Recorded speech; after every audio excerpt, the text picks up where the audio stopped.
Good evening, all of you. Good evening, Prasad. Good evening, Sakshi, Pranay, Chaitali, Priyadarshini. Good evening, Rani. Good evening, Rayli. Good evening, Lavanya. Good evening, Sahil. Good evening, Sanket. Good evening, Swati. Very good evening, all. Okay students, तो चलो आज का session हम लोग start करते हैं। और आज के इस सेशन में हम लोग अभी तक के हम लोगों ने जो भी पोर्शन का स्टडी किए हैं उस पोर्शन में हम लोग आज जो कि मीन्स हम लोग जो है ह्यूमन फिजियोलॉजी का एक्सक्रीटरी सिस्टम हम लोग देख रहे हैं।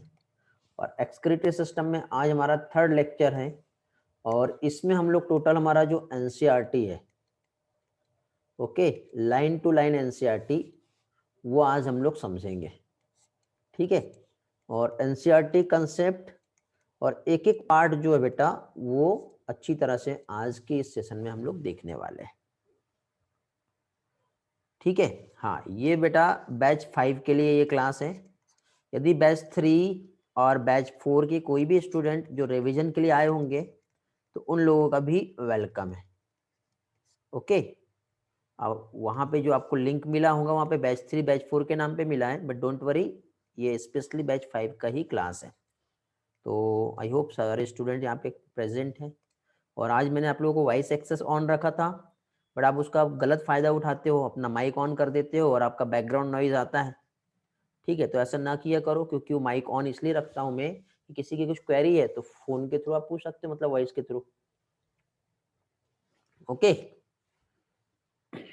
चलो तो कंटिन्यू करते हैं। अभी हम लोग यहाँ पे आज का सेशन मीन्स अभी यहाँ पे सबसे पहले हम लोग जो स्टडी करेंगे, ओके, जिसमें अभी तक के जो भी पार्ट मैंने आप लोगों को समझा दिया हूँ उस पोर्शन को हम देखेंगे सबसे पहले।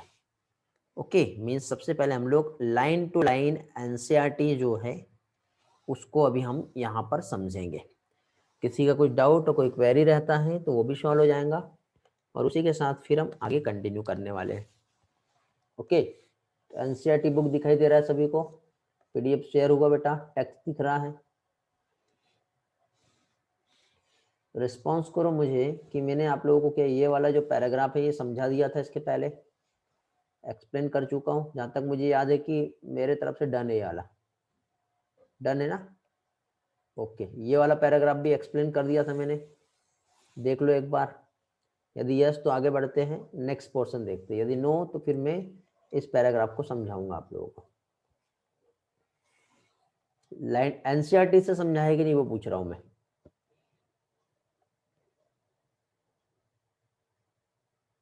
नहीं समझाया?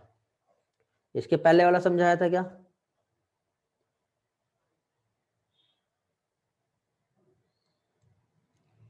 पहले वाला भी नहीं हुआ है? चलो, हो गया होगा तो रिवीजन हो जाएगा, नहीं हुआ होगा तो हम देख लेते हैं अभी।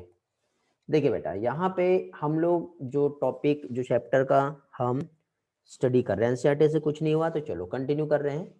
एक्सक्रीटरी प्रोडक्ट कौन से होते हैं वो हम देखेंगे और उनका एलिमिनेशन क्या होता है और कैसे होता है ये हम देखेंगे। तो हम जानते हैं कि हमारे बॉडी में, ठीक है, एनिमल्स में एक्युमुलेट होता है क्या चीज़ बेटा? अमोनिया, यूरिया और यूरिक एसिड, इसी के साथ साथ कार्बन डाइऑक्साइड और मेटाबॉलिक वाटर भी होता है बेटा। ठीक है, साथ ही साथ कुछ आयंस होते हैं, Na+, K+, Cl-, phosphate, sulphate. ये सारा एक ह्यूमन, ठीक है, या फिर आप किसी भी एनिमल की बात कर लो, तो ह्यूमन या फिर किसी भी एनिमल में जब उसके बॉडी में मेटाबॉलिक एक्टिविटी होगा तो मेटाबॉलिक एक्टिविटी की वजह से क्या कह सकते हैं, वहां पे कुछ ना कुछ बाई प्रोडक्ट जो है वो वहां पे प्रोड्यूस होंगे। अब इसमें से कुछ बाय प्रोडक्ट ऐसे होते हैं जो हमारे लिए या एनिमल के लिए हार्मफुल होते हैं और हार्मफुल सब्सटेंस को बॉडी से रिमूव करना बहुत नेसेसरी हो जाता है। तो इस तरह से जो भी है, ठीक, एक्सेस इंडाइजेशन हुआ तो भी वहां पे क्या कह सकते हैं, कुछ हार्मफुल सब्सटेंसेस जो है वो प्रोड्यूस होंगे। तो या तो इनको हमको टोटल रिमूव करना पड़ेगा या फिर इसे हमें पार्शियली रिमूव करना पड़ेगा। तो इस चैप्टर में हम लोग मैकेनिज्म ऑफ एलिमिनेशन, ये जो सब्सटेंसेस है इसको कैसे एलिमिनेट करना है, इस चीज का मैकेनिज्म जो है हम इस चैप्टर में पढ़ने वाले हैं। ओके, तो इस चैप्टर में हम लोग मैकेनिज्म्स ऑफ एलिमिनेशन जो देखेंगे, तो कॉमन जो नाइट्रोजनस वेस्ट जो एनिमल में प्रोड्यूस हो रहा है, अमोनिया, यूरिया और यूरिक एसिड सबसे ज्यादा प्रोड्यूस होता है और एक्सक्रीट भी एनिमल के थ्रू सबसे ज्यादा यही होता है। ओके, तो अभी यहाँ पे अमोनिया यदि हम देखें तो सबसे ज्यादा, तीनों में भी सबसे ज्यादा जो टॉक्सिसिटी लेवल जो हाई जो रहेगा वो अमोनिया का है, और अमोनिया को एलिमिनेट करना है तो लार्ज अमाउंट में वाटर की रिक्वायरमेंट रहेगी। यूरिक एसिड सबसे कम टॉक्सिक है और सबसे कम वाटर लॉस होगा यूरिक एसिड को रिमूव करने में। ओके, तो ये हम लोगों ने यहाँ पे देख लिए, ठीक है, कि किस तरह से जो है क्या कह सकते हैं बेटा हम लोग नाइट्रोजनस वेस्ट जो है उसको, या कौन कौन से नाइट्रोजनस वेस्ट जो रहेंगे जिसे रिमूव किया जाएगा। अब यहाँ पे जो नाइट्रोजनस वेस्ट जो है ये कौन कौन से हैं और इसके अकॉर्डिंग मोड ऑफ एक्सक्रीशन जो है वो कैसे होता है वो हम देखते हैं। तो पहली चीज तो बेटा अमोनिया को एक्सक्रीट करने का जो प्रोसेस है उसे अमोनोटेलिज्म कहते हैं। और अमोनोटेलिज्म जैसे बोनीफिश का हम एग्जांपल ले ले, एक्वाटिक एम्फीबियंस और एक्वाटिक इंसेक्ट, ये अमोनोटेलिक नेचर के होते हैं। अमोनोटेलिक मींस ये अमोनिया को क्या करेगा, रिमूव करेगा। समझे, क्या रिमूव करेगा, अमोनिया। और ये क्या होता है बेटा, रेडिली सॉल्युबल है और जनरली इसको एक्सक्रीट करना है तो डिफ्यूजन अक्रॉस बॉडी सरफेस या फिर गिल सरफेस, स्पेशली फिश की हम बात करें तो जैसे कि फॉर एग्जांपल एक यहाँ पे इस तरह से यदि हम एक ऑर्गेनिजम्स की बात करें और सपोज ये एक ऑर्गेनिजम्स है तो ये अपने बॉडी सरफेस से क्या होगा, अमोनिया को रिमूव कर सकता है। या फिर हम वहीं से यदि किसी फिश की हम बात करें तो फिश जो है अपने गिल सरफेस के थ्रू क्या कर सकता है, अमोनिया को अपने बॉडी से रिमूव कर सकता है। ठीक है, तो इस तरह से यहाँ पे ये प्रोसेस होगी। फिर इसके बाद नेक्स्ट यदि हम देखें तो आगे ये जो रिमूव हो रहा है किस फॉर्म में रिमूव होगा, तो अमोनियम आयन के फॉर्म में ये रिमूव होता है। अब इसके बाद नेक्स्ट इसमें आते हैं, यहां तक क्लियर हुआ, रिस्पांस करो क्लास में सभी लोग, ऑडियो वीडियो क्लियर है।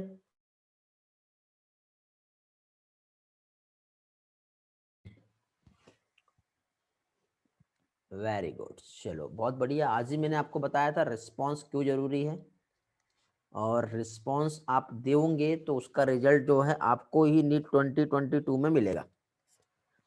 ओके, तो आगे बढ़ते हैं और हम यहाँ पे देखते हैं कि किडनी जो होता है ये अमोनिया के रिमूवल में कोई रोल प्ले नहीं कर रहा है, लेकिन टेरेस्ट्रियल एडाप्टेशन की हम बात करें तो वहां पे लेजर टॉक्सिक नाइट्रोजनस वेस्ट का नीड होगा, क्योंकि अमोनिया को रिमूव करना है तो उसके लिए क्या करना पड़ेगा, ऑल टाइम प्रेजेंट होना पड़ेगा एक्वाटिक हैबिटेट में।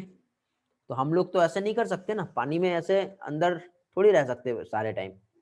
तो इसलिए फिर हमारे बॉडी में जो मोड ऑफ एक्सक्रीशन होगा वो किस फॉर्म में होता है, यूरिया।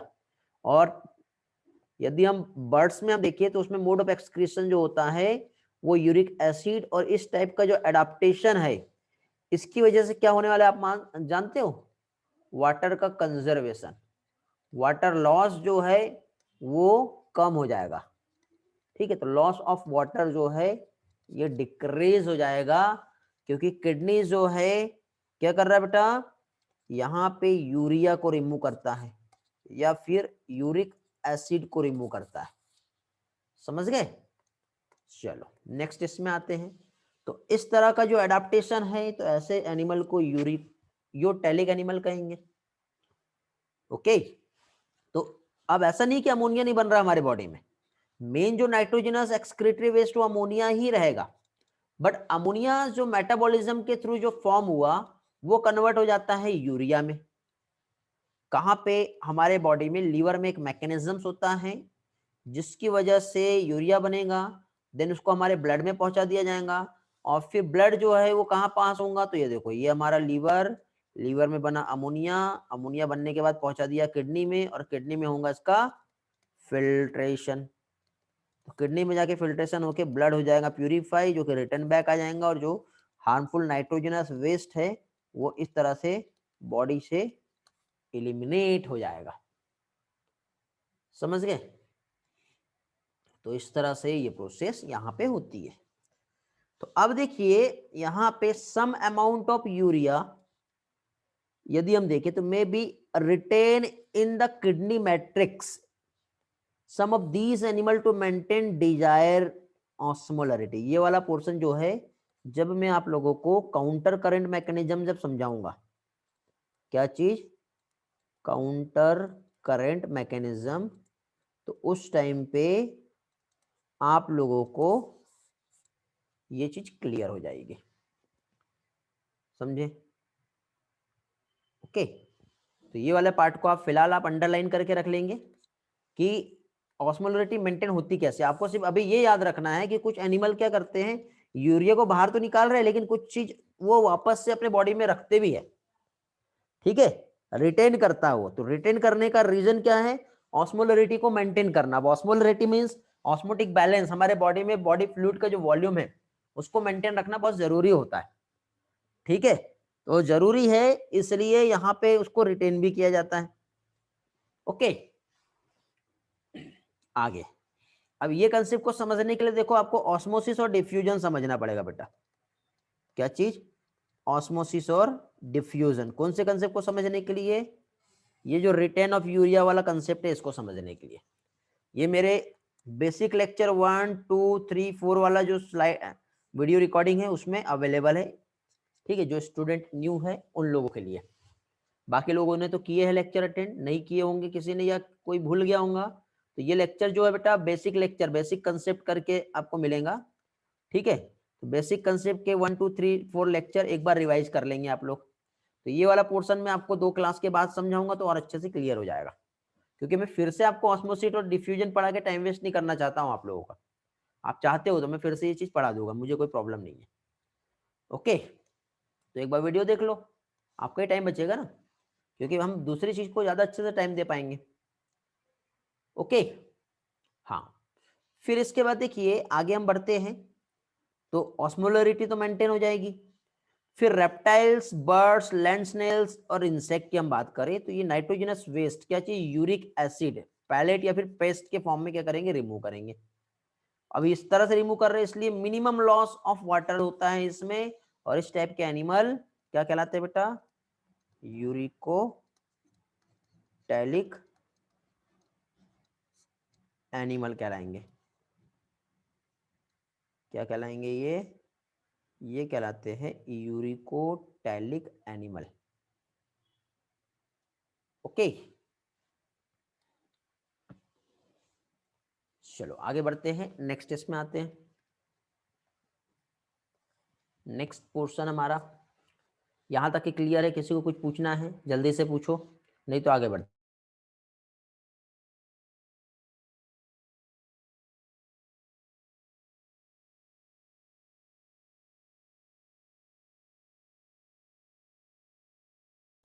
नहीं है किसी का डाउट नहीं है?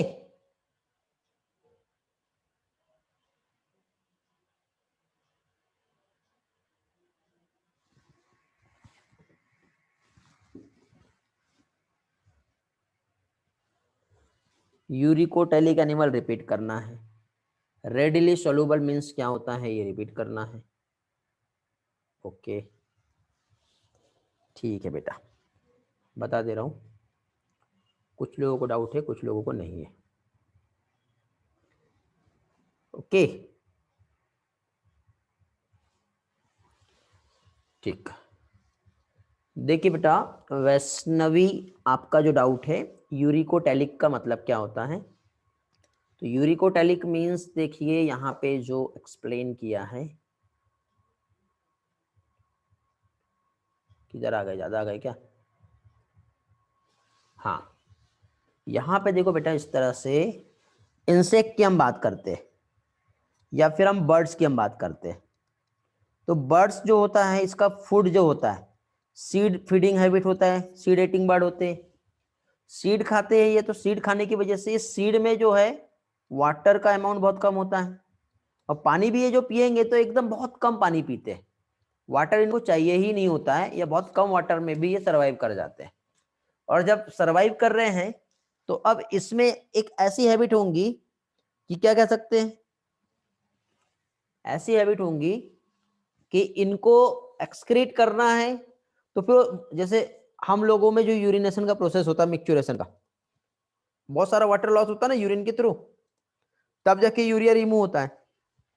लेकिन इन्हें यूरिक एसिड को रिमूव करना है तो इतना सा जो पैलेट पार्टिकल, जो व्हाइट कलर का पेस्ट जो होता है ऐसा जो निकलेगा, उसमें यूरिक एसिड रिमूव हो जाता है। तो कम पानी में भी ये ज्यादा सब्सटेंस को रिमूव कर पाते हैं। ओके, तो ये क्या रिमूव कर रहे हैं, यूरिक एसिड, इसलिए इन्हें यूरिकोटैलिक एनिमल कहते हैं, और इस फिनोमिना को यूरिकोटैलिज्म कहते हैं।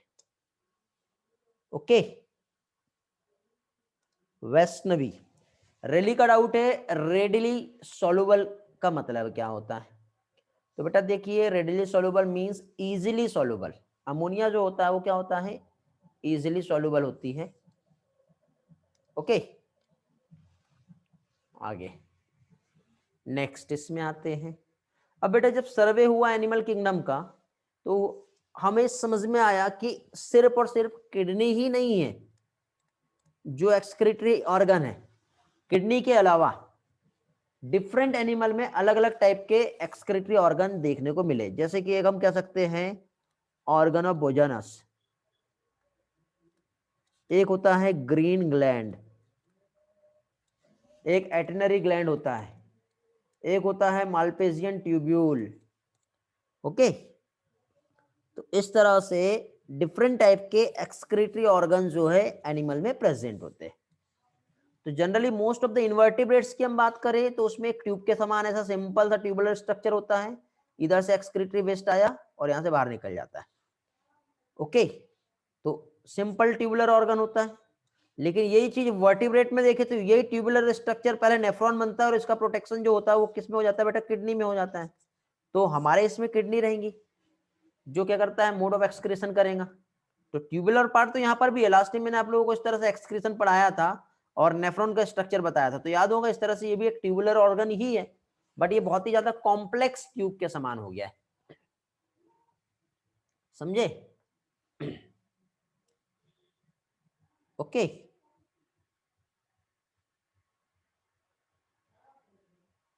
नेक्स्ट बेटा रियली आपका क्या डाउट है, मैं थोड़ी देर के बाद वापस आता हूं, समझा दूंगा, ठीक है।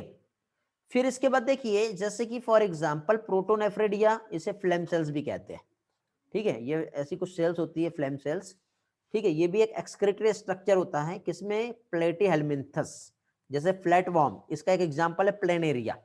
ये सारे एग्जांपल्स जब मैं आप लोगों को एनिमल किंगडम पढ़ाऊंगा तो आपको इजीली लर्न हो जाएंगे, ठीक है। तो ये एग्जांपल लर्निंग वाला पार्ट है बेटा, तो एग्जांपल याद रखिए। फ्लैट वॉर्म जो है, यदि हम देखें तो इसमें प्लेनेरिया जो है, ये इसमें जो एक्सक्रीटरी ऑर्गन जो होता है वो क्या होता है बेटा, फ्लेम सेल्स। इसी को प्रोटोनेफ्रेडिया भी कहते हैं। क्या कहते हैं इसी को, प्रोटोनेफ्रेडिया। साथ ही साथ रोटीफर्स भी जो है, ये भी एक एग्जांपल है। कुछ एनेलिड्स की हम बात करें और सिफेलोकॉर्डेट्स की हम बात करें तो इसमें एम, और साथ जैसे एक एग्जांपल है सिफेलोकॉर्डेट्स का एम्फियोक्सस, ये बेटा एक एनिमल किंगडम का मेंबर है, ये एक एनिमल है एम्फियोक्सस। ये एक्सक्रीटरी ऑर्गन नहीं है, नहीं तो आप बोलोगे कि ऐसा एरो करके दिया तो ये एक्सक्रीटरी ऑर्गन होगा, ऐसा नहीं है। सिफेलोकॉर्डेट जिसमें एम्फियोक्सस आता है और एनेलिड जिसमें अर्थवॉर्म भी आता है, तो इसमें भी प्रोटोनेफ्रेडिया होता है बेटा, जो क्या करता है, एक्सक्रीट भी कर रहा है और आयनिक कंसेंट्रेशन को मेंटेन भी कर रहा है, ऑस्मोरेगुलेट भी कर रहा है।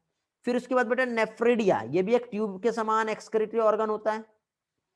तो एक्सक्रीटरी ऑर्गन में आपको क्या क्या दिख गया यहाँ पे, देखो अभी सबसे पहले एक तो हम लोगों को यहाँ पे समझ में आ गया फ्लेम सेल्स है। सबसे टॉप में हम जाएंगे तो क्या होगा बेटा, किडनी है।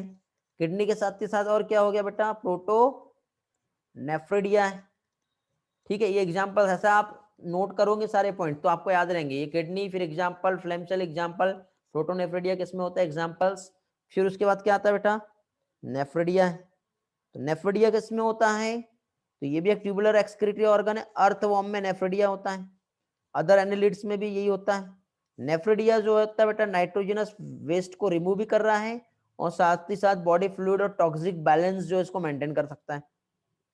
एक मालपेजियन ट्यूब्यूल भी है। फिर उसके बाद क्या चीज, मालपेजियन ट्यूब्यूल, तो कुछ इंसेक्ट की हम बात करें या कॉकरोच की हम बात करते हैं, तो मोस्ट ऑफ द इंसेक्ट जैसे कॉकरोच, इसमें एक्सक्रीटरी ऑर्गन क्या होता है मालपेजियन ट्यूब्यूल होता है। तो 1 2 3 4 5 पढ़ लिया अभी तक के हम लोगों ने, ठीक है। ये भी क्या कर रहा है बेटा अपने नाइट्रोजनस वेस्ट को रिमूव करता है और ऑस्मोरेगुलेट भी करता है। एक एटर्नल ग्लैंड होता है जिसको ग्रीन ग्लैंड भी कहते हैं, ठीक है। जैसे क्रस्टेशियंस, एक एग्जांपल से प्रॉन्स, और प्रॉन्स में एक्सक्रीटरी ऑर्गन कौन सा होता है, ऐसे एग्जाम में आ जाएगा, तो उसको ग्रीन ग्लैंड भी कहते हैं, उसी को एटर्नल ग्लैंड भी कहते हैं। ये याद रखना है, इजी है एकदम, याद हो जाएगा सभी को। ऐसा लिस्टिंग कर लेंगे बेटा आप लोग, नोट करना है आपको, ये ऐसे पॉइंट नोट करना है और इनके एग्जांपल्स किस में होता है, एग्जांपल्स भी आप लोगों को नोट करना है। तो ये नोट करेंगे आप लोग सभी लोग, ठीक है, समझे। चलो आगे बढ़ते हैं। लास्ट टाइम का होमवर्क जो है कुछ लोगों ने सबमिट किया, कुछ लोग नहीं किए बेटा। कौन सा होमवर्क, काइलोमाइक्रोन वाला, ठीक है। फैट के एब्जॉर्प्शंस का जो मैंने होमवर्क दिया था असाइनमेंट, कुछ लोग किए, मैंने प्रेजेंट लगा दी जिन लोगों ने किए हैं, और जिसने नहीं किया उसका एब्सेंट लगा के ऑफिस में पोस्ट कर दिया हूं मैंने, ओके। अब मुझे कोई एक्सक्यूज नहीं चाहिए, मैंने देख लिया हूं जितने लोगों का भी है मैसेजेस, ओके। बाकी सब लोग एब्सेंट रहेंगे, अब उनके साथ क्या होगा आई डोंट नो, देखा जाएगा जो भी होगा, ठीक है। अब वो आपकी प्रॉब्लम रहेगी, मुझे नहीं बोलना सर ऐसा क्यों। नेक्स्ट इसमें आते हैं हम लोग देखेंगे ह्यूमन एक्सक्रीटरी सिस्टम। और ये जो ह्यूमन एक्सक्रीटरी सिस्टम है, हम लोगों ने देखे थे पेयर ऑफ किडनी है, यूरेटर भी है, यूरिनरी ब्लैडर भी है, और उसके बाद यूरेथ्रा भी है। एकदम सिंपल बेटा ये वाला पैराग्राफ। तो एक्सक्रीटरी सिस्टम जिसमें पेयर ऑफ किडनी, फिर वन पेयर ऑफ यूरेटर, उसी के साथ साथ यूरिनरी ब्लैडर, और फाइनली लास्ट में क्या आएगा यूरेथ्रा। किडनी कैसा होता है बेटा, रेडिश ब्राउन कलर का है, बीन के समान स्ट्रक्चर होता है, जो कहाँ सिचुएटेड है बेटा, लेवल ऑफ लास्ट थोरेसिक भी कहते हैं बेटा। मैंने आपको 12 थोरेसिक बोला ना, तो 12 थोरेसिक को ही लास्ट थोरेसिक बोलते हैं। नहीं तो आप बोलोगे कि सर आपने तो 12 बताया, लास्ट लिखा है यहाँ पर, आपने गलत बता दिया, ऐसा नहीं होता है।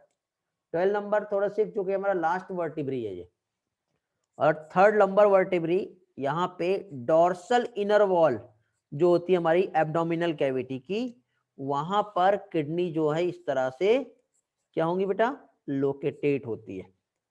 क्लियर हो गया वाला पार्ट, गॉट इट।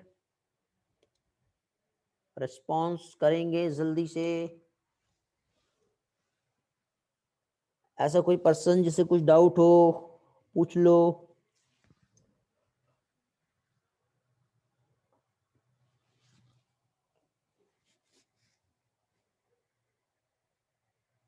नहीं है, चलो आगे बढ़ते हैं फिर। ग्रेट, नेक्स्ट पोर्शन पे आते हैं अभी हम लोग।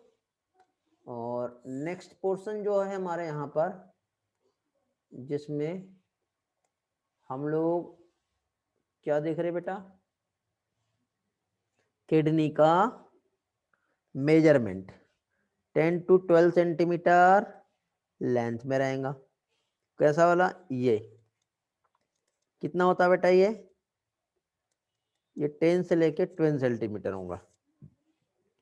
फिर उसके बाद 5 से 7, ये वाला 5 से 7 सेंटीमीटर ब्रेथ, और उसके बाद ये वाला जो रहेगा थिकनेस 2 से लेके 3 सेंटीमीटर होती है। और एवरेज वेट कितना है 120 से 170 ग्राम। टुवर्ड द सेंटर, इनर जो सरफेस होती है, देखो ये किडनी हमने बनाया है, तो ये इनर की ये वाले जो सरफेस है, ये वाले, इसको कॉनकेव सरफेस कहते हैं, इनर वाली। कैसी, कॉनकेव। तो यहाँ पे ये जो नोच आप देख रहे हो, इस नोच को हिलम कहते हैं, ठीक है। क्या कहते हैं ना इसे, हिलम। सिंगुलर प्लूरल टर्म में हम इसे हिलम और हिलस रिप्रेजेंट कर सकते हैं। फिर इसके बाद देखो यहां से ये इस तरह से एक जो कनेक्शन गया, ठीक है, कहां से निकला बेटा, इस कार्डियक नोच हिलम से निकला। हिलम से ये जो स्ट्रक्चर आगे पास हुआ जो क्या कहलाएगा, यूरेटर कहलाएगा। Okay, then again blood vessels and nerves, ये भी इसी रीजन से क्या होगा, यहां पर इंटर होता है। And inner to the hilum एक ब्रॉड फनल से स्पेस होता है, that is called renal pelvis. And also यहाँ पे प्रोजेक्शंस होता है, किस टाइप का बेटा, एक कैलिसिस, आपको याद होगा मैंने माइनर और मेजर कैलिसिस आपको बताया था। इस तरह से देखो ये मेडुला है, जहाँ पे मेडुलरी पिरामिड है, इस तरह से मैंने आप लोगों को बताया था। इस पिरामिड में कप लाइक एक स्ट्रक्चर इस तरह से प्रेजेंट था, ये स्मॉल कप लाइक प्रोजेक्शन जो रहेगा वो माइनर कैलिक्स, और इसके साथ साथ इसी को कनेक्ट करते हुए इस तरह से जो रहेगा मेजर कैलिक्स, और इसके बाद एक फनल के समान एक स्ट्रक्चर होगा जो रीनल पेल्विस कहलाता है। ठीक है, इसको मैं पिक्चराइजेशन एनिमेशन से समझाऊंगा बेटा, ये क्लियर हो जाएगा अच्छे से आपको। ठीक है, 3 पढ़ लो, फिर हम एनिमेशन पे भी आएंगे। ओके, तो आगे बढ़ते हैं, और नेक्स्ट पोर्शन जो है कहां तक पहुंच गए हम लोग, फनल शेप स्ट्रक्चर हमने देखे जो कि रीनल पेल्विस है, प्रोजेक्शंस को कैलिसिस कह रहे हैं, आउटर किडनी का जो पोर्शन होता है उसकी जो लेयर होती है ये वाली, इसको कैप्सूल कहते हैं। और किडनी के इनसाइड 2 जोन्स होते हैं, आउटर कॉर्टेक्स और इनर मेडुला। मेडुला को डिवाइड किया बेटा एक कॉनिकल मासेस में, जिसे मेडुलरी पिरामिड कहते हैं, जो कि 6 से लेके 20 नंबर होते हैं, और उसमें जो प्रोजेक्शंस होता है वो कैलिक्स कहलाता है, सिंगुलर कैलिक्स या कैलिसियस कहते हैं इसे। और कॉर्टेक्स जो है ये एक्सटेंड हो रहा है। ठीक है, कॉर्टेक्स जो है एक्सटेंड हुआ कहां से कहां तक के बेटा, एक तो मेडुलरी पिरामिड और रीनल कॉलम दोनों के, जैसे कि ये वाला पार्ट इस तरह से कॉर्टेक्स से ऐसा आगे एक्सटेंड होके ये जो स्ट्रक्चर बनेगा ये रीनल पिरामिड कहलाएगा, और इसके बीच का जो गैप है वो कॉलम ऑफ बर्टीनी कहलाता है। एक बर्टीनी एक साइंटिस्ट है, उसने डिस्कवर्ड किया था, इसलिए उसी के नेम पे हम यहाँ पे कॉलम ऑफ बर्टीनी कहते हैं।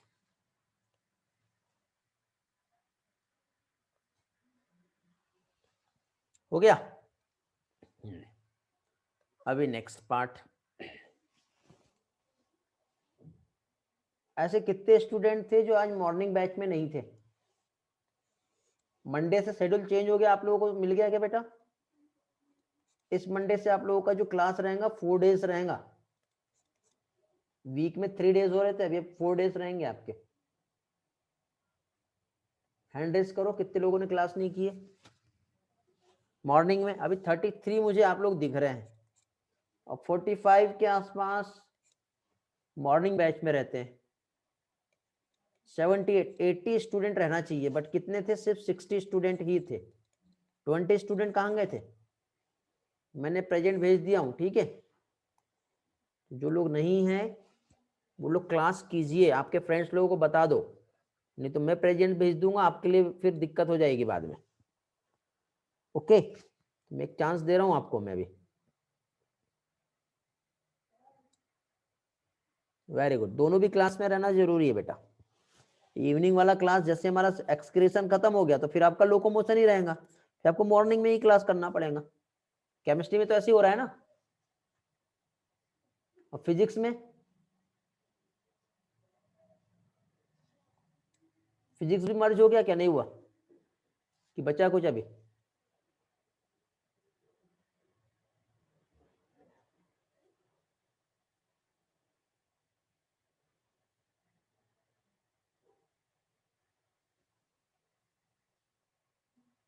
हाँ, इवनिंग क्लास केमिस्ट्री की बंद हो गई, ऐसे बाकी सब्जेक्ट का भी रहेगा, फिर वो शेड्यूल बदलते रहता है बेटा। अभी फिलहाल जो मॉर्निंग की बैच में आपके जो कॉमन सिलेबस है वो मॉर्निंग में रहेंगे, बाकी ऑफिशियली नोटिफिकेशन आपको मिलते जाएंगे, ठीक है, उसको फॉलो करते रहिए आप। ठीक है, चलो मॉर्निंग की क्लास कब तक के रहेंगे बेटा वैष्णवी, ये आपको ऑफिस से ही पता चलेगा, मैं नहीं बता सकता। इवनिंग क्लास चल तो रही ना, अभी तो चल रही है, शेड्यूल बदलते रहता है, मॉर्निंग इवनिंग, इवनिंग मॉर्निंग, जो भी रहेगा, ठीक है। फिलहाल अभी आपका मॉर्निंग और इवनिंग दोनों भी रहेगा, बट इवनिंग में केमिस्ट्री नहीं हो रहा है, मॉर्निंग में हो रहा है। अभी बायो दोनों भी टाइम पे चल रहा है, जैसे एक्सक्रीशन खत्म हो गया इसके बाद लोकोमोशन चालू हो रहा है, तो लोकोमोशन तो मॉर्निंग में ही रहेगा, फिर वो बैच मर्ज होके या तो मॉर्निंग या इवनिंग जैसे भी रहेगा, शेड्यूल ऐसे मिलेगा। मैथ्स भी रहेगा, मैथ्स भी होगा बेटा, मैथ्स का शेड्यूल अलग है। ओके, आप नीट के स्टूडेंट हो या जेई के स्टूडेंट हो बेटा प्रियदर्शनी? नीट है तो मैथ्स का क्या काम है बेटा नीट में?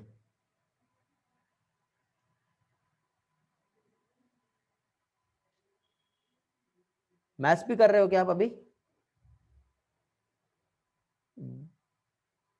मैथ्स भी कर रहे हो? देखो जनरल साइंस के लिए करना है तो उसका क्लास अलग होता है, जेडब्ल्यू का क्लास चाहिए आपको मैथ्स का तो वो शेड्यूल अलग है बेटा। आप दोनों चीज एक साथ नहीं कर सकते, कोई भी एक करना पड़ेगा, समझे? आप दोनों करोगे तो इतना टाइम नहीं मिलता, आप कंफ्यूज हो जाओगे क्या करना है, फिर आपको आगे चल के प्रॉब्लम होंगी। टारगेट कोई भी एक बनाओ और परफेक्ट बनाओ, और स्टडी उसमें परफेक्ट रखो। कंफ्यूजन हो रहा है आपको, नीट में प्रॉब्लम आ रही, जेई में चले जाओ, उधर प्रॉब्लम आ रही इधर, लेकिन कोई भी एक, दोनों तरफ रहने की वजह से फिर आप एक को भी अच्छे से नहीं कर पाओगे, अल्टीमेटली आप अपना लॉस कर लोगे। ठीक है,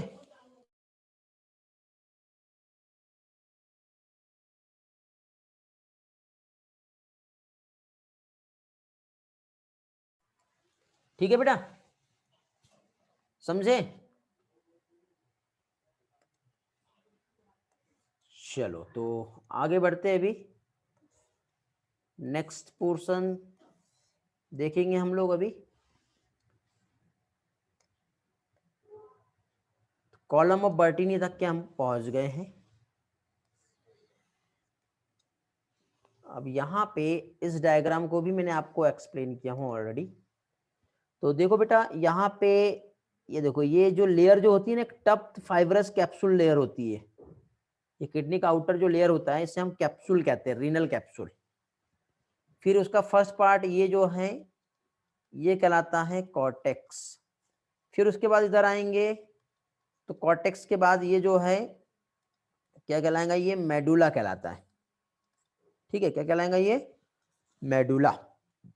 मेडुला में प्रेजेंट होते हैं मेडुलरी पिरामिड, इस तरह से। ये देखो छोटे छोटे कैलिक्स दिख रहे होंगे आपको पहले, और उससे जुड़ा हुआ ऐसा ये मेजर कैलिक्स आ जाता है। फिर ये नोच था जिसे हिलम कहते हैं, जहां से आर्टरी, वेंस, यूरेटर ये सारा इंटर और एग्जिट होता है। और ये फनल के समान एक ब्रॉड स्ट्रक्चर जो दिख रहा है आपको, ये कहलाता है रीनल पेल्विस।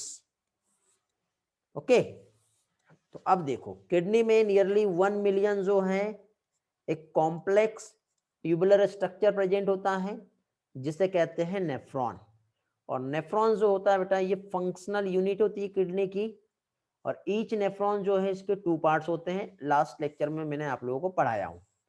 2 पार्ट्स मींस एक तो यहाँ पे मालपेजियन बॉडी आता है नेफ्रॉन में, और दूसरा आता है रीनल ट्यूब्यूल। मालपेजियन बॉडी में एक तो बॉमिन्स कैप्सूल और ग्लोमेरुलस आएगा, और रीनल ट्यूब्यूल के 3 पार्ट आते हैं, proximal convoluted tubule, loop of Henley, distal convoluted tubule, और उसके बाद कलेक्टिंग डक्ट भी इसी का पार्ट है। यदि कलेक्टिंग डक्ट यहाँ प्रेजेंट रहा तो इसे यूरिनिफेरस ट्यूब्यूल कहते हैं। ओके, तो यही चीज यहाँ पे बताया, ग्लोमेरुलस, रीनल ट्यूब्यूल। ग्लोमेरुलस जो होता है बेटा टप टप कैपिलरीज का नेटवर्क होता है जिसमें ब्लड इंटर और एग्जिट हो रहा है। तो अफरेंट आर्टेरियल से ब्लड की एंट्री और इफरेंट आर्टेरियल से ब्लड एग्जिट होता है, जैसे कि इस पिक्चर्स में आप देख रहे हो। ओके, इस पिक्चर में आप ग्लोमेरुलस देख रहे हो, अंदर साइड जो है बेटा रेड कलर का, येलो मार्क में आपको जो बताया बॉमिन्स कैप्सूल, दोनों पे मिलके यहाँ पे बनता है मालपेजियन बॉडी जिसे रीनल कार्पसल्स भी कहते हैं। अफरेंट आर्टेरियोल से ब्लड आएगा और इफरेंट से ब्लड बाहर जाएगा। दोनों को पिक्चर्स को ध्यान से देखो तो आपको एक डिफरेंस दिखाई दे रहा होगा बेटा।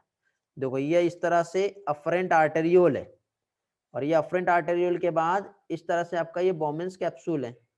तो अभी क्या होगा यहाँ पे, ये जो अफरेंट आर्टेरियोल इस तरह से जब आगे जाता है तो, और ये इफरेंट आर्टेरियोल में जब ओपन होता है तो दोनों के डायमीटर जो है देखो इसमें बहुत जमीन आसमान का फर्क हो गया।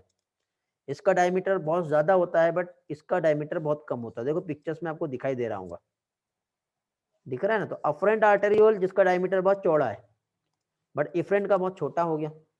ये चीज याद रखना बेटा। ये आगे के टेक्निकल पार्ट में आपको हेल्प करेगा। फिर इसके बाद देखिए ब्लड जो है क्या देख लिया हम लोगों ने, टब कैपिलरीज का नेटवर्क होता है। फिर एक फाइन ब्रांच जो होती है रीनल आर्टरी से निकली होती है। फिर ब्लड जो है ग्लोमेरुलस से आएगा, ठीक है, and away by an efferent arteriole. तो ग्लोमेरुलस में अफरेंट आर्टेरियोल से आता है और इफरेंट से ब्लड बाहर चला जाता है। ओके, फिर इसके बाद नेक्स्ट पोर्शन हमने देखे थे रीनल ट्यूब्यूल वाला पार्ट।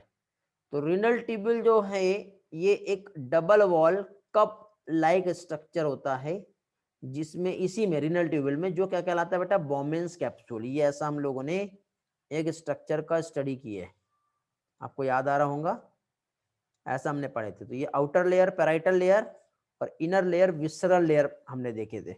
और इस पैराइटल लेयर पे पोडोसाइट एक स्ट्रक्चर हमने देखे थे जो फुट लाइक स्ट्रक्चर होता है, जो कहलाता है पोडोसाइट। समझे? तो देखो यहाँ पे यही बताया हुआ है, क्या दिया यहाँ पे, glomerulus, Bowman's capsule, Malpighian body, renal corpuscles भी हम कहते हैं इसे, ठीक है। फिर ये कंटिन्यू हो रहा है कहाँ से, हाईली क्वाइल्ड एक स्ट्रक्चर, इधर से इस तरह से जब जाएगा तो PCT, loop of Henley and DCT. इस तरह से हम लोगों ने पास्ट लेक्चर में स्टडी किए थे। ये वाला पैराग्राफ और इसके पहले का क्लियर है? रिस्पॉन्स करो जल्दी से, इफ यस तो हम आगे कंटिन्यू करते हैं। नॉच मतलब हिलम को कहते हैं बेटा, और हिलम जहां से मतलब एक ओपनिंग होती है जिसमें एंट्री और एग्जिट होता है नर्व्स और वेन्स। पोडोसाइट का स्ट्रक्चर बेटा फिल्ट्रेशन में हेल्प करता है। आगे जब फिजियोलॉजी पढ़ाऊंगा तब आपको फिल्ट्रेशन कैसे होता है वो समझेगा। अफरेंट और इफरेंट आर्टेरियोल ठीक इसलिए होते हैं ताकि वहां पे हाई प्रेशर जो है उसको टॉलरेट कर पाए और रप्चर ना हो, इसलिए थिकनेस उसकी ज्यादा होती है।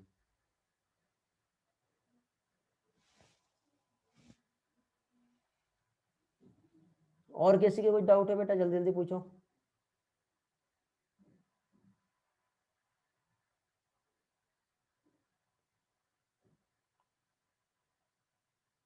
नहीं है? चलो तो आगे बढ़ते हैं, नेक्स्ट पोर्शन देखेंगे अभी हम। चलो एक बार हम लोग नेफ्रॉन केस डायग्राम को समझ लेते हैं, कहाँ पे क्या क्या दिया हुआ है। तो नेफ्रॉन केस डायग्राम में बेटा आप लोगों को जो दिखाई दे रहा है, अफरेंट आर्टेरियल तो समझ में आ गया होगा, ग्लोमेरुलस भी समझा, बोमेन्स कैप्सूल भी समझा। इफरेंट आर्टेरियल आगे जा रहा है। अब देखो इफरेंट आर्टेरियल जो है जब यहाँ से आगे जाता है तो इस तरह से ये इफरेंट आर्टेरियल जो है ये ऐसे अलग अलग कैपिलरीज में डिवाइड हो जाता है। ऐसे ये ऐसे अलग अलग कैपिलरीज में जब डिवाइड होता है तो इसे कहते हैं पेरी ट्यूबुलर कैपिलरी। क्या कहते हैं इसे? पेरी ट्यूबुलर कैपिलरी कहते हैं इसे। ओके, इसी में इसका एक स्ट्रक्चर जब इस लूप ऑफ हेनले को कवर करता है तो उसको हम लोग वासा रेक्टा बोलते हैं। क्या बोलते हैं इसे? इसे बोलते हैं वासा रेक्टा। ये दो कंसेप्ट याद रखना जरूरी है बेटा, ठीक है, बहुत इंपॉर्टेंट है, ये याद रखना पड़ेगा आपको। चलो तो आगे बढ़ते हैं हम इसके बाद। फिर देखो फिर से हम उसी पार्ट को समझेंगे। ये हो गया हमारा बोमेन्स कैप्सूल। बोमेन्स कैप्सूल के बाद ये वाला स्ट्रक्चर जो है प्रॉक्सिमल कन्वोल्यूटेड ट्यूब्यूल। फिर ये वाला जो स्ट्रक्चर इधर आ रहा है लूप ऑफ हेनले। फिर ये स्ट्रक्चर इस तरह से आगे गया। फिर इसके बाद ये वाला जो स्ट्रक्चर आपको दिख रहा है डिस्टल कन्वोल्यूटेड ट्यूब्यूल। और ये वाला पार्ट कलेक्टिंग डक्ट, इसको कहेंगे पीसीटी, इसको कहेंगे डीसीटी, इसको कहेंगे कलेक्टिंग डक्ट, और ये वाला हो गया लूप ऑफ हेनले। अब देखो, अब आपको किसी का एक डाउट आया है कि वासा रेक्टा को रिपीट करना है, तो देखो ये इस तरह से यहाँ से ये अफरेंट आर्टेरियोल आ रहा है और इफरेंट आर्टेरियोल एग्जिट हो रहा है, दिखाई दे रहा है। अब ये इफरेंट आर्टेरियोल जो है ये ऐसे अलग अलग नेटवर्क ऑफ कैपिलरीज में डिवाइड हो गया। अभी अलग अलग नेटवर्क ऑफ कैपिलरीज में जब डिवाइड होगा तो उसमें से उसे पेरिट्यूबुलर कैपिलरी कहते हैं। तो उसमें से एक कैपिलरी जो है इस तरह से ये जो कलेक्टिंग ट्यूब्यूल है इससे होते हुए आगे जा रही है, और ये आगे जाने के बाद ये जितनी अलग अलग घूम फिर के जो ऐसी कैपिलरी आएंगी सारी के सारी आगे चल के ऐसे ये मिलके हमारा जो रीनल वेंस है उससे ही ऐसी बाहर हो जाएगी, समझे। तो ये जो पेरिट्यूबुलर कैपिलरी जो लूप ऑफ हेनले को कवर करता है इसको कहते हैं वासा रेक्टा। रेली समझ में आ गया। और लूप ऑफ हेनले का एक ये वाला पार्ट जो इधर आएगा और एक ये वाला पार्ट जो ऊपर जाएगा। जो ऊपर से नीचे आता है लूप ऑफ हेनले वो descending limb loop of Henley कहलाता है, और जो नीचे से ऊपर जाता है वो ascending limb loop of Henley कहलाता है। डीसीटी बता दिया, पीसीटी बता दिया, कलेक्टिंग डक्ट बता दिया, एफ्रेंट बता दिया, सारी चीजें हो गई। ओके, डायग्राम का कोई भी पार्ट ऐसा नहीं है जो रह गया।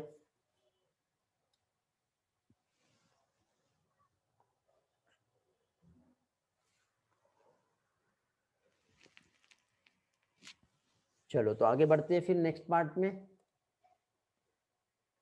नेक्स्ट स्लाइड पे आ रहे हैं अभी हम लोग, और नेक्स्ट पोर्शन जो है अब पीसीटी, डीसीटी और लूप ऑफ हेनले के फंक्शंस क्या है वो हम लोग समझेंगे अभी। क्या क्या चीज बेटा? PCT, DCT and loop of Henley के फंक्शंस क्या है वो हम लोगों को समझना है। तो ये जो सारे फंक्शंस हैं, अब आप लोगों के लिए मैं स्लाइड शेयर करता हूं, दूसरा वाला राइटिंग मोड की हेल्प से हम लोग अभी पढ़ेंगे तो आपको अच्छी तरह से समझ में आ जाएगा। ओके,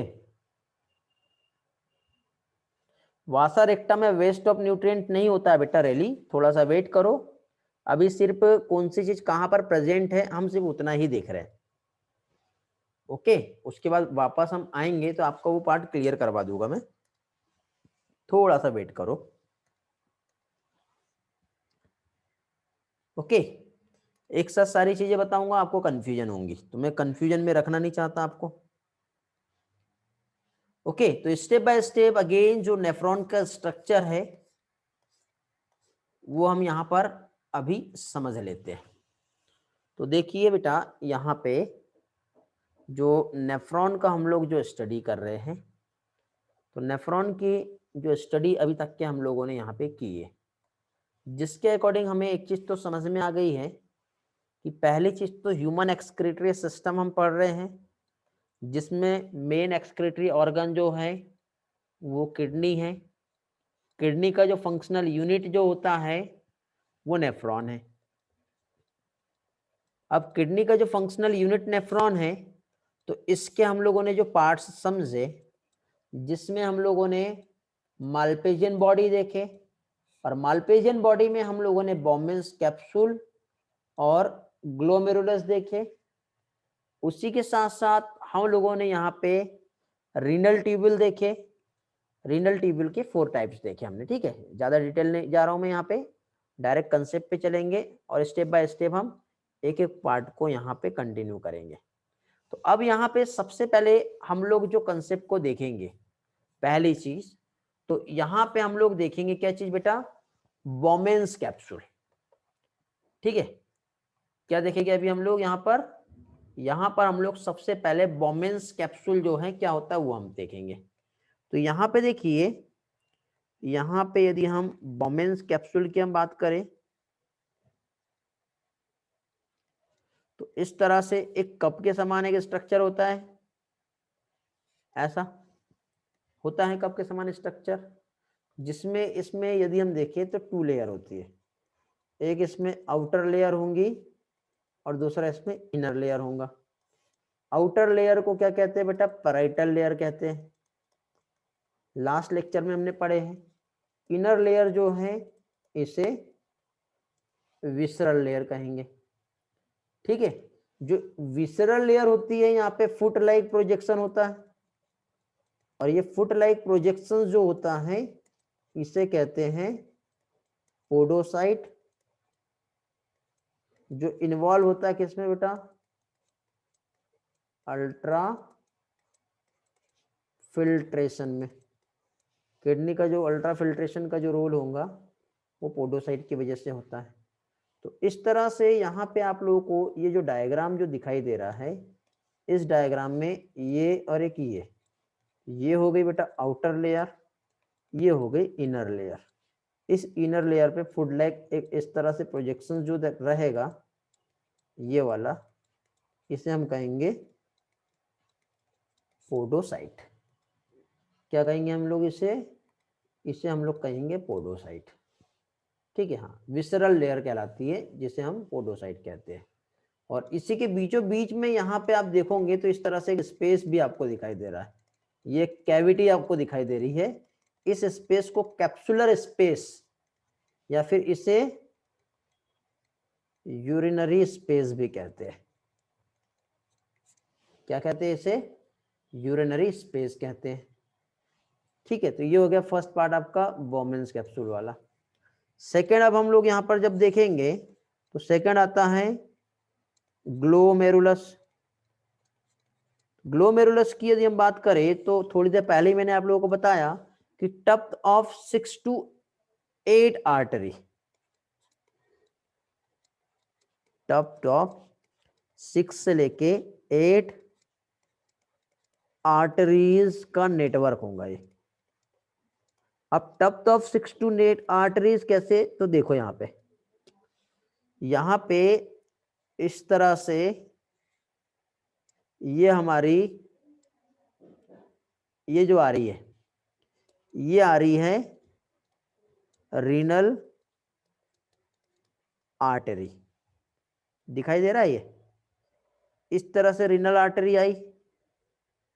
फिर ये रीनल आर्टरी इसका एंट्री होगा, कहाँ पे एंट्री होगा बेटा, ये रीनल आर्टरी हमारा इस तरह से ये किडनी में एंटर कर गई। ये हमारा जो नोच जो आप बोल रहे थे ना, नोच क्या है, हिलम, तो यहाँ पे ये रीनल आर्टरी एंट्री किया। तो जैसे ही रीनल आर्टरी एंट्री करता है तो एंट्री के बाद यहाँ पे इस तरह से ये सपोज जैसे कि ये रीनल आर्टरी इंटर कर गया अभी। ठीक है, तो रीनल आर्टरी जब एंट्री किया है तो ये वाला जो स्ट्रक्चर है इसे हम कहेंगे अफरेंट आर्टेरियोल। अब अफरेंट आर्टेरियोल के बाद फिर हम आगे बढ़ेंगे। तो अफरेंट आर्टेरियोल के बाद फिर यदि हम आगे बढ़ते हैं तो ये क्या होगा बेटा, इस तरह से 1 2 3 4 5 6 से लेके 8, ठीक है, 6 से लेके 8 आर्टरी का इस तरह से यहां पर क्या होगा बेटा, नेटवर्क बन जाता है। ऐसा बन गया नेटवर्क ऐसा। और ये जगह कौन सी वाली है जानते हो आप, ये जो है ये कहां पे एंट्री करेगा, ये एंट्री करता है बोमेन्स कैप्सूल में। ठीक है, कहां की बात हो रही है ये बात हो रही है बोमेन्स कैप्सूल की। तो यहाँ पे एक इस तरह से ये एक ऐसा ये स्ट्रक्चर है, यहाँ पर ये बोमेन्स कैप्सूल में हो रहा है ये सारा। और बोमेन्स कैप्सूल के बाद अब इसका क्या होगा, यहाँ पे एग्जिट होता है ये। तो ये जो एग्जिट होगा तो ये एग्जिट यहाँ से इस तरह से वापस से जब ये बाहर निकलेगा तो इस तरह से ये वाला। तो देखो आपको यहाँ पे समझ में आ रहा होगा कि अफरेंट आर्टेरियोल का डायमीटर बहुत ज्यादा है, ठीक है, लेकिन जब ये यहां से एग्जिट होगा तो ये इफरेंट आर्टेरियोल हो जाएगा। क्या हो गया ये हो गया इफरेंट आर्टेरियोल। तो इफरेंट आर्टेरियोल का डायमीटर अफरेंट के कंपैरिजन में कम हो गया। तो ये जो टप तब जो नेटवर्क ऑफ कैपिलरी आपको जो दिखाई दे रहा है ये वाला, ये क्या है, ये है ग्लोमेरुलस। क्या हो गया ये हो गया ग्लोमेरुलस। ठीक है, तो अफरेंट आर्टेरियोल का जो डायमीटर है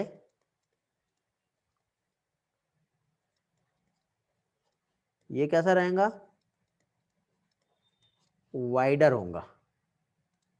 ओके। और यही चीज यदि हम दूसरा वाला है कौन सा, इफरेंट का, तो डायमीटर जो रहेगा नैरोवर डायमीटर होगा इसका,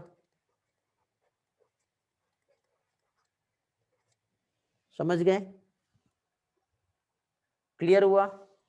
तो अफरेंट आर्टेरियोल का रोल क्या है, क्वेश्चन ये है। तो अफरेंट आर्टेरियोल क्या करेगा, अफरेंट आर्टेरियोल से ब्लड की एंट्री हो रही है, ठीक है, यहां से ब्लड जो है इंटर करता है इनटू ग्लोमेरुलस में,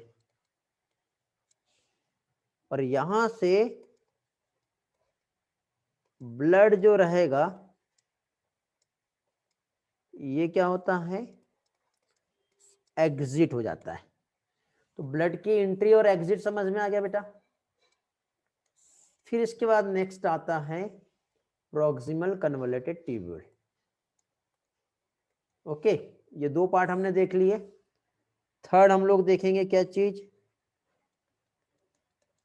प्रॉक्सिमल कन्वोल्यूटेड ट्यूब्यूल। अब प्रॉक्सिमल कन्वोल्यूटेड ट्यूब्यूल की हम बात करें तो देखो इस तरह से बोमेंस कैप्सूल था। कन्वोल्यूशन मतलब ये इस तरह से जो स्ट्रक्चर होता है, ये ऐसा क्वाइल जो आपको स्ट्रक्चर दिखाई दे रहा है, ये वाला पार्ट, तो इसे हम कहते हैं पीसीटी, प्रॉक्सिमल कन्वोल्यूटेड ट्यूब्यूल। अब ये जो प्रॉक्सिमल कन्वोल्यूटेड ट्यूब्यूल की यदि हम बात करें तो यहाँ पे कंटेन होता है माइटोकॉन्ड्रिया, जो एक्टिव एब्जॉर्प्शन के लिए एनर्जी प्रोवाइड करता है। तो यहाँ पे क्या चीज बेटा, कंटेन होता है माइटोकॉन्ड्रिया, और माइटोकॉन्ड्रिया जो है power house of the cell होता है। तो माइटोकॉन्ड्रिया क्या कर रहा है बेटा, प्रोवाइड एनर्जी, ठीक है। एनर्जी क्यों प्रोवाइड कर रहा है, किस चीज के लिए, तो एक्टिव एब्जॉर्प्शन जो है इसके लिए एनर्जी प्रोवाइड होगी। अब ये कैसे होती है देखो, तो पहले तो नेफ्रॉन का फंक्शन समझ लो क्या हो रहा है यहाँ पर। नेफ्रॉन के फंक्शंस में देखो इस तरह से एक बोमेंस कैप्सूल है यहाँ पर, ठीक है, ये बोमेंस कैप्सूल हो गया, बोमेंस कैप्सूल। फिर उसके बाद इधर साइड से ब्लड इंटर किया हमारा अफरेंट आर्टेरियोल से, और इफरेंट आर्टेरियोल से ब्लड क्या हो गया, एग्जिट हो गया। तो ब्लड जब यहां से एंट्री कर रहा है और यहां से जब एग्जिट हो रहा है, तो देखो ब्लड की एंट्री कुछ इस तरह से होगी यहां पर,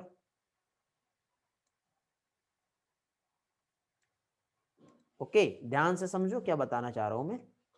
ब्लड जो है कुछ इस तरह से यहां से एंटर किया, यहां से इस तरह से ब्लड जो है इंटर करेगा और यहां से जो है वो एग्जिट होगा।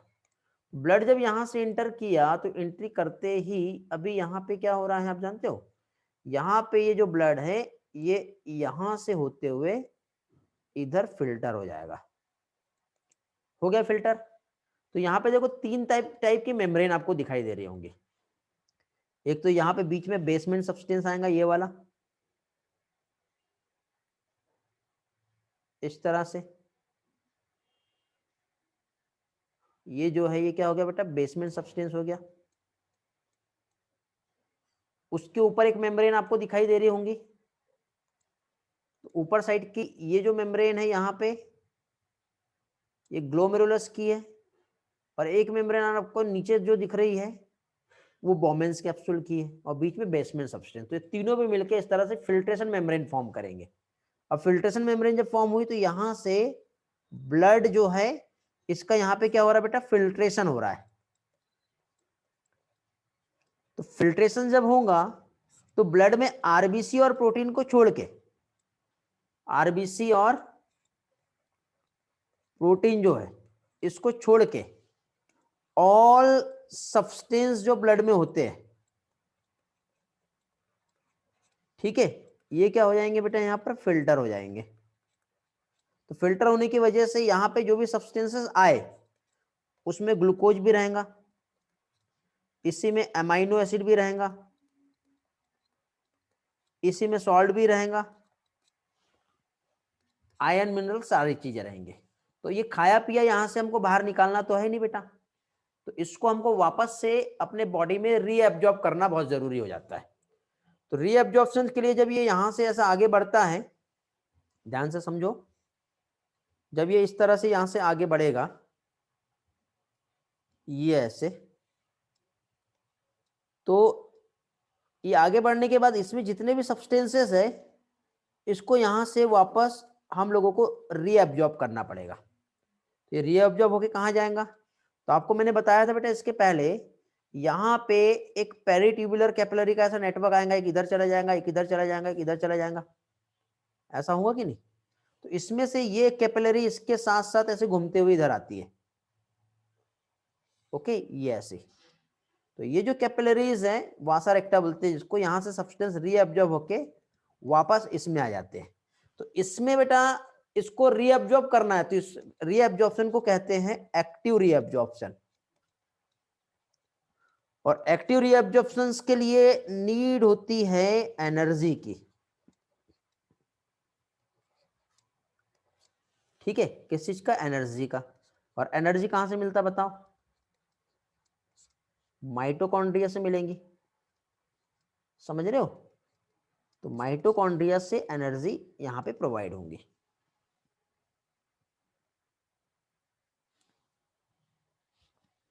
समझे, रैली क्या पूछना चाह रहे हो बेटा, नहीं समझा।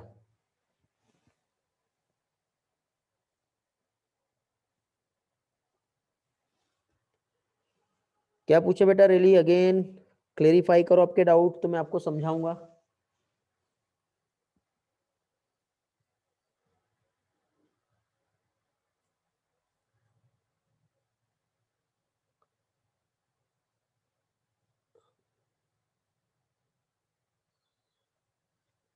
अमाइनो एसिड कैसे एब्जॉर्ब होगा, यहाँ पे जैसे अमाइनो एसिड आया, जैसे बाकी सब्सटेंस एब्जॉर्ब होंगे, ऐसे यहाँ पे भी वापस जाएंगे ना। अमाइनो एसिड कैसे बना, जब प्रोटीन का ब्रेकडाउन हुआ था, तो हमारा ये देखो पहली चीज, ये जो हमारा स्टमक और ये इंटेस्टाइन है, यहाँ से अमाइनो एसिड सिंपल डिफ्यूजन और एक्टिव डिफ्यूजन के हेल्प से एब्जॉर्ब हुआ, यहाँ पे हम रीएब्जॉर्ब बोल रहे हैं, समझे। प्रोटीन नहीं होगा, प्रोटीन मतलब देखो हमारे ब्लड में जो एल्बुमिन प्रोटीन होता है, आपने देखे पढ़े ना हम लोगों ने सर्कुलेशन, तो एल्बुमिन ग्लोबुलिन्स ऐसे प्रोटीन होते हैं हमारे ब्लड में, और आरबीसी। तो ये जो मॉलिक्यूल है लार्ज मॉलिक्यूल होते हैं, तो ये वहां पे नहीं जा पाएंगे, पास होंगे क्या, नहीं होंगे। लेकिन जो सिंपल सब्सटेंसेस है जैसे अमाइनो एसिड, वो तो पास हो जाएगा ना, ब्लड में तो प्रोटीन भी और अमाइनो एसिड भी है। तो जितने भी छोटे मॉलिक्यूलर वेट वाले, मतलब छोटे मॉलिक्यूल जो रहेंगे, स्मॉलर मॉलिक्यूल्स, तो वो इजीली पास हो जाएंगे। क्यों पास होते हैं उसका मैकेनिज्म आगे चल के हम पढ़ेंगे, तब आपका क्लियर होगा बेटा वो। इतना पार्ट समझ में आ गया सभी लोगों को,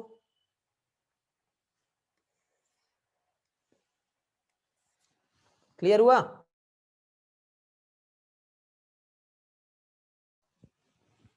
अब इसी में एक और चीज पूछी जाती है बेटा कि प्रोक्सिमल कन्वोल्यूटेड ट्यूब्यूल जो है कहां पर होता है, तो पीसीटी जो है ये किडनी के कॉर्टेक्स में सिचुएटेड होता है। तो situated cortex of kidney, kidney के कॉर्टेक्स में पीसीटी जो है ये सिचुएटेड होता है। फिर इसके बाद नेक्स्ट पार्ट आता है जिसे क्या कहते हैं बेटा, लूप ऑफ हेनले।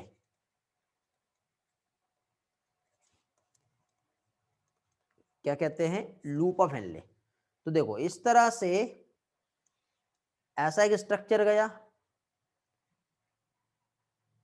फिर इस तरह से ऐसा एक स्ट्रक्चर वापस आ गया। तो जो फिल्ट्रेट जो था उसका जब फ्लो होगा, तो फ्लो किस डायरेक्शन पे होगा, तो ये इधर से इस तरह से आगे जा रहा है, और ये इधर से ऐसा रिटर्न बैक आ जाएगा। समझे, ये कौन सा वाला पार्ट है, देखो ध्यान से समझो। ये बोमेंस कैप्सूल हो गया, फिर ये प्रॉक्सिमल कन्वोल्यूटेड ट्यूब्यूल हो गया इस तरह से, फिर ये लूप ऑफ हेनले इधर, अभी पेन लैगिंग कर रहा है बेटा अभी, ठीक है, इसलिए वो ड्राइंग में प्रॉब्लम आ रहा है। ये तो ये वाला जो पोर्शन है अपन यहाँ पे देख रहे हैं, तो इसमें एक ये वाला पार्ट और एक ये वाला पार्ट, असेंडिंग और डिसेंडिंग लिम्ब, ठीक है। तो जो ऊपर से नीचे आ रहा है वो कौन सा रहेगा, descending limb loop of Henley रहेगा। ये वाला जो है ये कैसा है, ये हो गया descending limb loop of Henle, और ये जो रहेगा ये क्या कहलाएगा, ascending limb loop of Henley.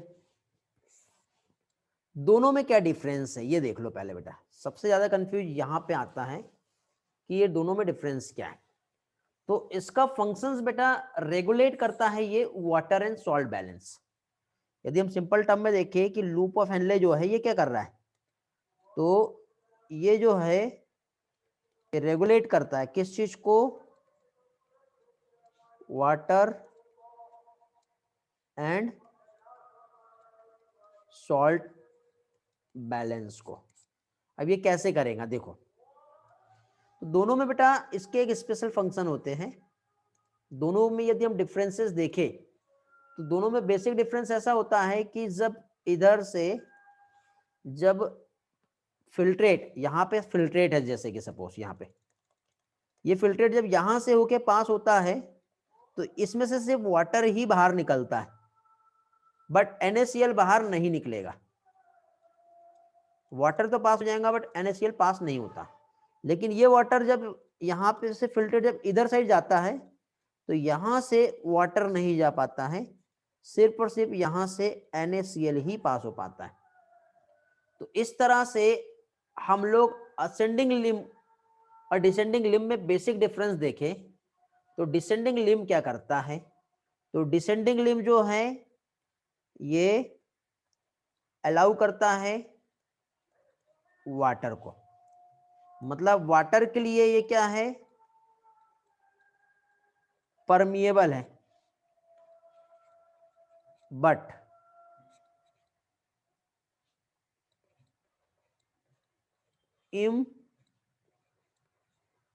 Impermeable to electrolyte. क्या हो जाएगा, इलेक्ट्रोलाइट के लिए इम्परमिएबल मींस NaCl को ये परमिट नहीं करेगा। समझ गए, इतना पार्ट क्लियर हुआ। थोड़ी सी जगह बना लेते हैं हम लोग यहाँ पर, इसको थोड़ा सा खसका देते नीचे, ठीक है। इसी तरह से इधर साइड हम देखें तो ये जो है कौन सा वाला बेटा, ascending limb loop of Henley, तो ये परमिएबल है किसके लिए बताओ, ये किसके लिए परमिएबल रहेगा, ये परमिएबल होता है इलेक्ट्रोलाइट के लिए।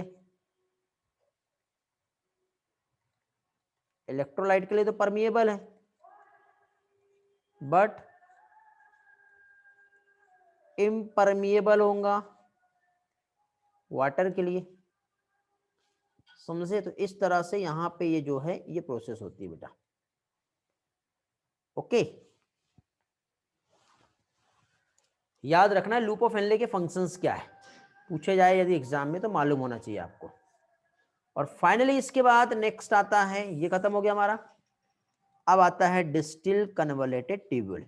सभी के फंक्शंस बता दिया बेटा मैंने, फिर से वापस से हम एनसीईआरटी पे आएंगे, समझे। तो अभी देखिए ये जो डिस्टिल कन्वोलेटेड ट्यूब्यूल जो है, वापस से डायग्राम पे आते हैं अपन।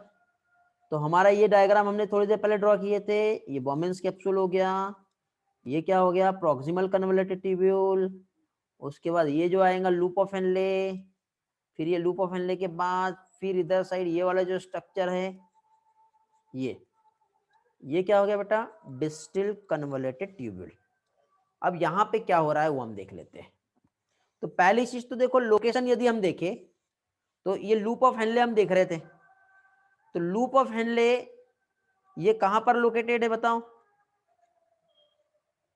इसका लोकेशन कहां पर है, मेडुलरी रीजन में है। बट डीसीटी का लोकेशन हम देखें तो ये कहां पर लोकेटेड है बताओ? ये कॉर्टेक्स ऑफ द किडनी पे लोकेटेड है।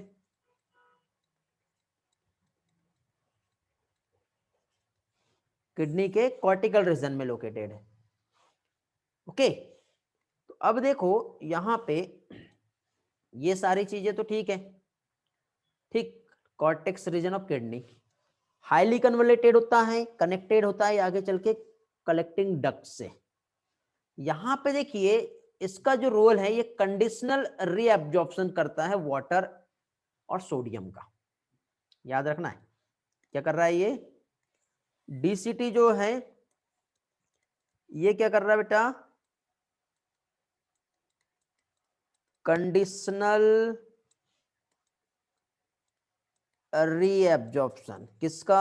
एक तो सोडियम का और साथ ही साथ वाटर का। मतलब जितनी हमारे को जरूरत है उतना रीअब्जॉर्प्शन होगा, और जरूरत नहीं है तो ये रीअब्जॉर्ब नहीं करेगा। ये फंक्शन होता है, और इसी की वजह से क्या होता है बेटा, ये हेल्प करता है यूरिन को कॉन्सेंट्रेट होने में।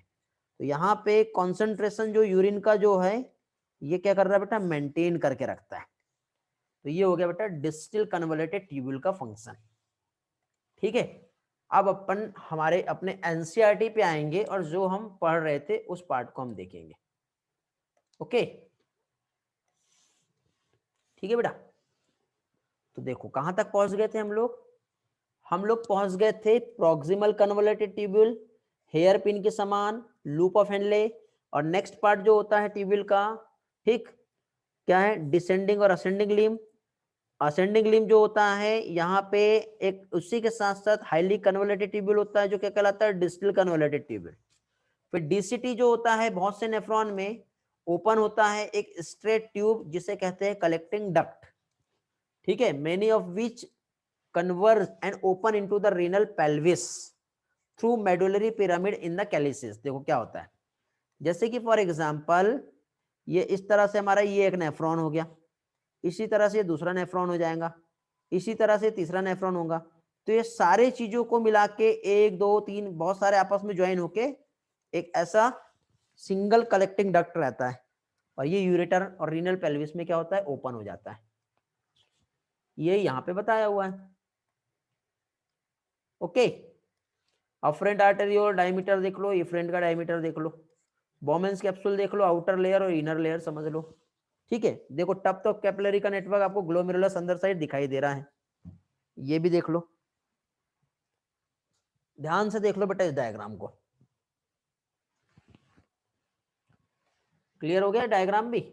आगे का ये पैराग्राफ देखते हैं, फिर इसके आगे का जो पोर्शन रहेगा वो फिर हम लोग नेक्स्ट लेक्चर में कंटिन्यू करेंगे।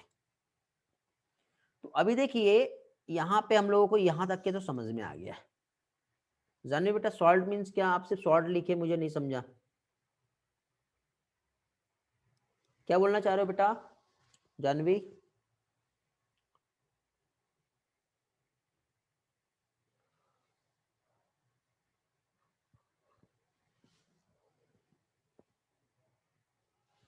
सिर्फ लिख दिए, मैसेज रिप्लाई नहीं आ रहा है आपका। ओके चलो आगे बढ़ते हैं। माल्पेजियन कार्पसल्स मींस माल्पेजियन बॉडी, पीसीटी और डीसीटी नेफ्रॉन के कॉर्टेक्स रीजन में सिचुएटेड है। लूप ऑफ हेनले, ठीक है, डीप मेडुला के डीप रीजन तक के होगा। मेजोरिटी ऑफ नेफ्रॉन, अब देखो नेफ्रॉन बेटा दो टाइप के होते हैं हमारे पास। एक नेफ्रॉन ऐसा होगा जैसे कि ये नेफ्रॉन है तो इसका लूप ऑफ हेनले इतना बड़ा है, और ये एक नेफ्रॉन है इसका लूप ऑफ हेनले इतना सा है। ठीक है, तो ऐसे दो नेफ्रॉन होते हैं। तो इस नेफ्रॉन को कॉर्टिकल नेफ्रॉन कहते हैं, और इस नेफ्रॉन को जक्स्टा मेडुलरी नेफ्रॉन कहते हैं। अब यदि हम 100% माने तो इस 100% में जक्स्टा मेडुलरी नेफ्रॉन सिर्फ 15% होता है, और कॉर्टिकल नेफ्रॉन जो होता है ये 85% होता है। बट उसके बाद भी यूरिन के फॉर्मेशन में जक्स्टा मेडुलरी नेफ्रॉन ही इन्वॉल्व होगा, क्योंकि इसका लूप ऑफ हेनले बड़ा है। तो ये हमारे मेन काम का ये वाला नेफ्रॉन है, बाकी ये वाला जो है यूरिन फॉर्मेशन में इन्वॉल्व नहीं होता है। यही पार्ट बेटा इस पैराग्राफ में समझाया हुआ है। देखो, मालपेजियन ट्यूब्यूल, पीसीटी, डीसीटी ये सब समझ लिए। मेजोरिटी ऑफ नेफ्रॉन का लूप ऑफ हेनले जो रहता है too short and extend only very little into the medulla. Such nephron are called cortical nephron, जैसे कि इधर पिक्चर्स में मैंने समझाया। सम नेफ्रॉन में हम देखें तो loop of Henley very long होते हैं, रन करके डीप ऑफ द मेडुला तक के जाएंगे। इस टाइप के नेफ्रॉन को जक्स्टा मेडुलरी नेफ्रॉन कहेंगे। पैराग्राफ समझ में आ गया बेटा? ये वाला पैराग्राफ समझ में आ गया? क्लियर हो गया?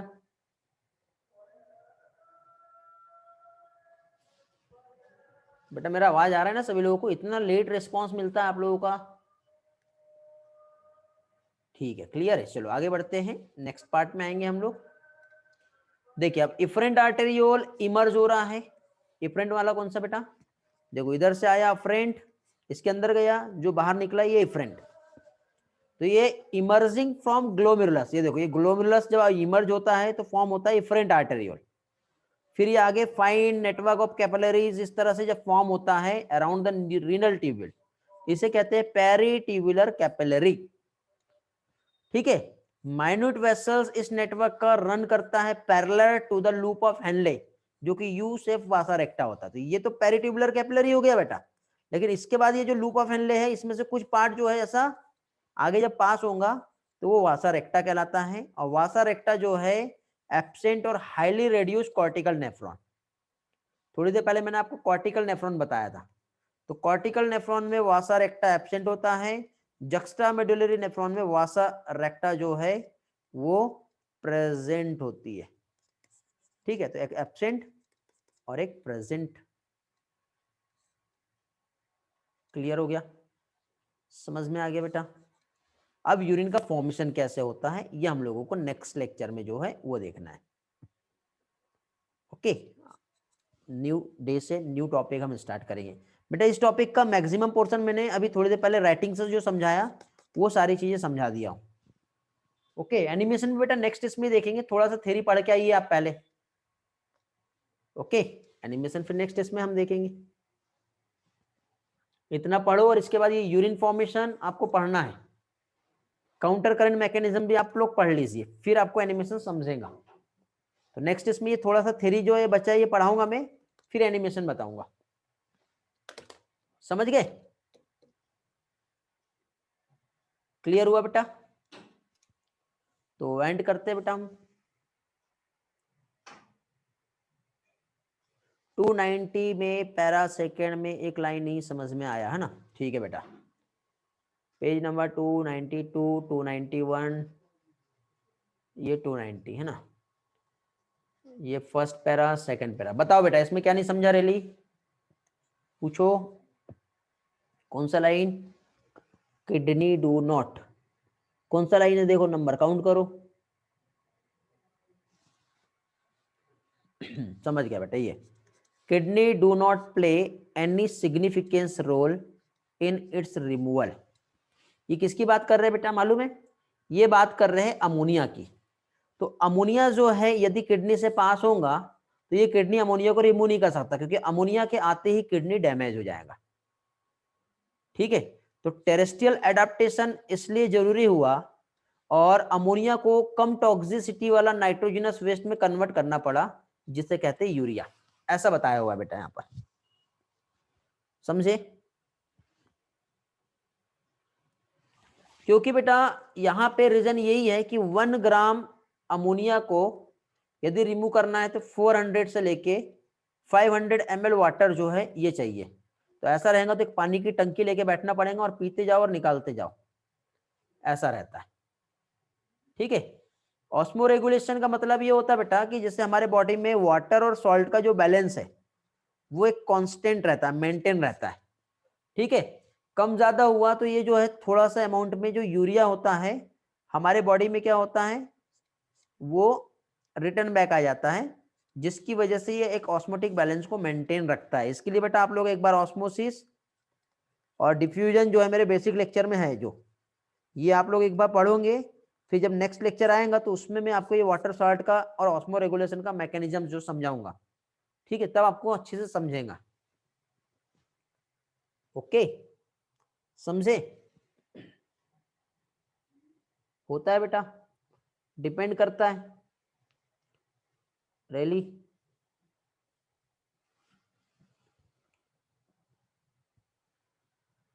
फ्रॉग की यदि हम बात करें तो फ्रॉग का जो सिस्टम है वो ह्यूमन के all system, digestion, excretion, circulation, सारा बहुत कुछ सिमिलर है बेटा।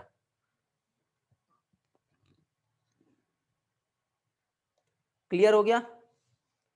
तो एंड करते फिर आज का लेक्चर और मिलते फिर नेक्स्ट लेक्चर में। चलो फिर bye, thanks for joining, take care, have a nice time. Okay, आपके कुछ लेक्चर पोस्ट नहीं हो पाया बेटा, आज मैं पोस्ट कर दूंगा आपको इस टेलीग्राम चैनल पे, ठीक है? और कल तक के आपको सारी चीजें मिल जाएंगी। और बहुत दिनों से ये अपडेट नहीं किया मैंने tiny.cc, तो आपको ये भी अप टू डेट सारा डेटा मिल जाएगा यहाँ पर। ओके, चलो फिर मिलते हैं, बाय बाय।